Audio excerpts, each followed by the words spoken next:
أعوذ بالله من الشيطان الرجيم.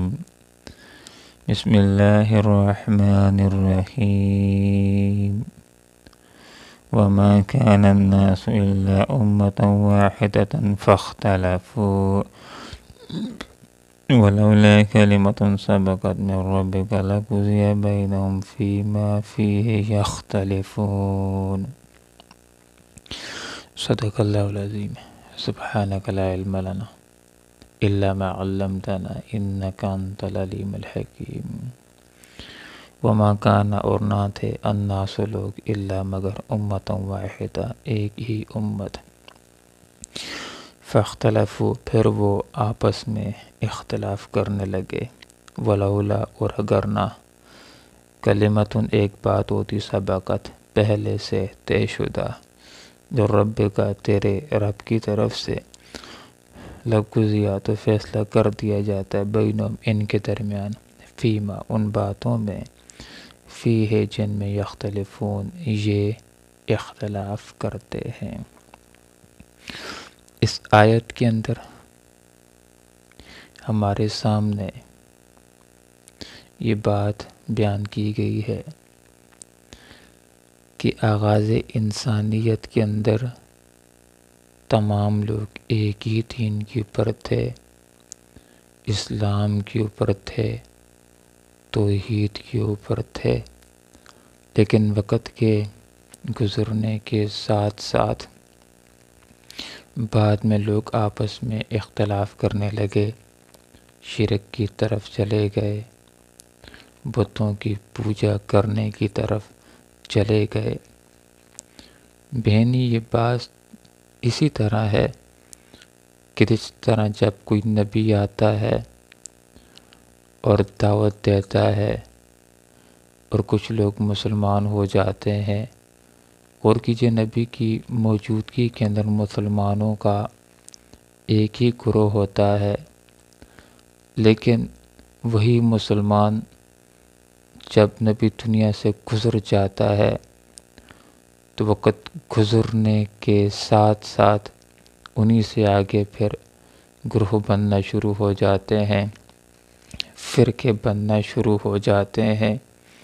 ایک دوسرے سے خفا ہوتا ہے اور علادہ مسلک اور مذہب بنانا شروع کر دیتا ہے. بغیم بینہم آپس میں ضد کی وجہ سے گروہ ہونا شروع ہو جاتے ہیں.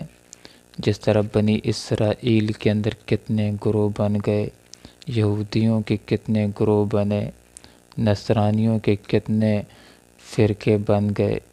تو یہاں پر اللہ رب العالمین نے اس حقیقت کی طرف اشارہ کر دیا کہ شروع کے اندر سارے انسان ایک ہی دین کے اوپر تھے، اسلام کے اوپر تھے، توحید کے اوپر تھے، لیکن بعد میں آپس میں اختلاف کرنے لگے، شرک کی طرف چلتے چلے گئے. اور اس حقیقت کی طرف اشارہ اس حدیث میں بھی ہوتا ہے کہ آپ صلی اللہ علیہ وسلم نے ارشاد فرمایا کہ ہر بچہ فطرت اسلام کے اوپر پیدا ہوتا ہے، یہ بعد میں اس کے والدین ہوتے ہیں جو اس کو مجوسی بنا دیتے ہیں، عیسائی بنا دیتے ہیں یا یہودی بنا دیتے ہیں. تو جس طرح بچہ اسلام کے اوپر توحید کی فطرت کے اوپر پیدا ہوتا ہے، اسی طرح آغاز کے اندر ساری انسانیت توحید کے اوپر تھی، اسلام کے اوپر تھی، لیکن بعد میں شرک کی طرف اور کفر کی طرف چلے گئے. تو یہاں پر اللہ تعالیٰ نے فرمایا ولولا کلمۃ، اگر پہلے سے اللہ کی طرف سے ایک بات طے شدہ نہ ہوتی تو ان کے درمیان فیصلہ کر دیا جاتا، ظالموں کو فوراً ہلاک کر دیا جاتا، ان کے درمیان فیصلہ کر دیا جاتا ان امور میں کہ جن کے اندر یہ آپس میں اختلاف کرتے ہیں. تو کون سی بات پہلے سے طے شدہ ہے؟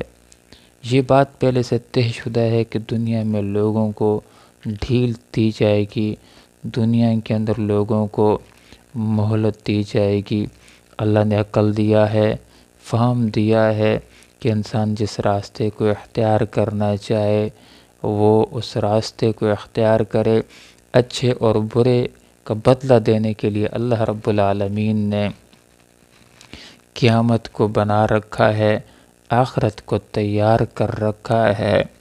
اگر اللہ نے یہ پہلے سے طے نہ کیا ہوتا کہ میں نے مہلت دینی ہے، اتمام حجت کے بعد ہی لوگوں کو سزا دینی ہے، تو جو بھی چوں ہی غلط راستے کو اختیار کرتا، کفر کو اختیار کرتا، شرک کو اختیار کرتا، غلط راستے کو اختیار کرتا، تو فوراً ہی اللہ اس کو بتلا کر کے تم غلط ہو گیا ہے، فوراً ہی پکڑ لیتا، فوراً ہی سزا دے دیتا۔ لیکن اللہ رب العالمین دنیا میں مہلت دیتا ہے، اصلاح کا موقع دیتا ہے، اور پکڑنے کے لیے اللہ نے اتمام حجت کے بعد ہی پکڑنا ہوتا ہے، اور پکڑنے کے لیے اللہ رب العالمین نے آخرت رکھی ہے کہ وہاں پر آخرت کے میدان کے اندر، دنیا کے اندر بھی دلائل کے ذریعے سے یہ بات انسان کے اوپر واضح ہو جاتی ہے کون حق پر ہے اور کون نا حق کے اوپر ہے، لیکن میدان محشر کے اندر اللہ رب العالمین حق والوں کو جنت کے اندر بیچ کر ان کا حق کے اوپر ہونا وعدے کر دیں گے۔ جس امر کے اندر بھی لوگ اختلاف کر رہے ہیں، اور جو باطل کے اوپر ہوں گے، غلطی کے اوپر ہوں گے، کفر اور شرک کے اوپر ہوں گے، جہنم کے اندر بیچ کر کے اللہ تعالیٰ ان کے اوپر باطل ہونا، غلط ہونا، گمراہ ہونا ثابت کر دے گا۔ محترم دوستو، اس آیت کے اندر میرے لیے اور آپ کے لیے سبق نکلتا ہے کہ ہم نے متحد رہنا ہے، ہم نے اتحاد اور اتفاق کو قائم کرنا ہے۔ یہی ہمارے اللہ کا حکم ہے، انما المؤمنون اخوہ، کہ مسلمان آپس کے اندر، مومن آپس کے اندر بھائی بھائی ہیں۔ آپ صلی اللہ علیہ وسلم نے ارشاد فرمایا ایک روایت میں کہ المسلم اخو المسلم، مسلمان مسلمان کا بھائی ہوتا ہے۔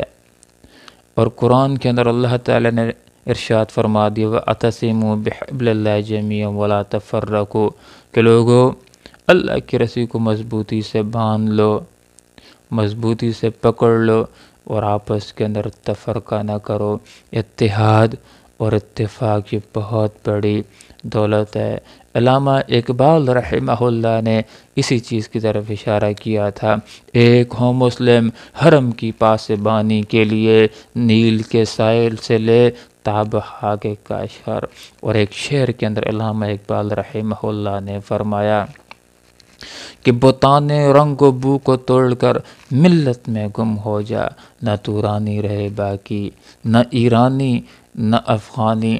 اللہ سے دعا کرتے ہیں کہ اللہ تعالیٰ مجھے اور آپ کو شرک سے بچائے، اللہ مجھے اور آپ کو توحید کے اوپر قائم رکھے، اللہ تعالیٰ مجھے اور آپ کو اس بات کی توفیق عطا فرمائے کہ ہم توحید کی دعوت دینے والے ہوں، ہم اتحاد و اتفاق کی دعوت دینے والے ہوں، انتشار اور افتراق سے امت کو بچانے والے ہوں۔ اللہ عمل کی توفیق عطا فرمائے، آمین۔ وآخر الدعوانا ان الحمد للہ رب العالمین۔